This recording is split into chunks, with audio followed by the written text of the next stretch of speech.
everyone, Sean here from Arcade Gaming Central with a quick video about how to adjust and set up a tilt bob in a pinball machine.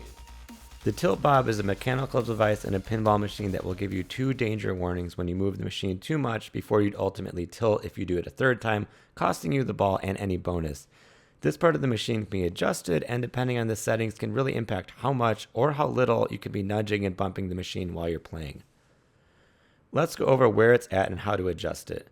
First, open your coin door. You could definitely adjust this without raising the playfield. I'll just do it here for the sake of showing you what we're doing and get enough light in here to see. Here's the tilt bob on the left side of the machine. Right now it's attached but on pretty loosely, so you'd have to do a lot to get a warning. But it is still installed, although it would take quite a bit for it to contact the outer ring. The way a tilt bob works is when the bob makes contact with the ring, the game issues a danger warning.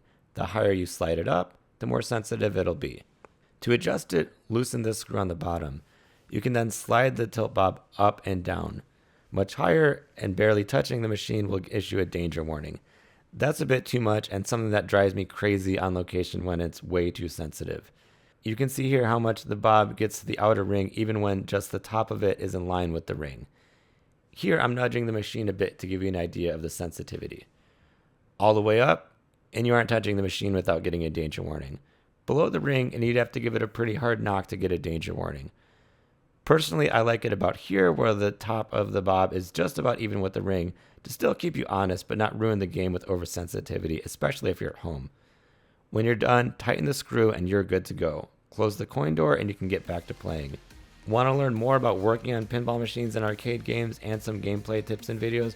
Be sure to follow and subscribe to Arcade Gaming Central.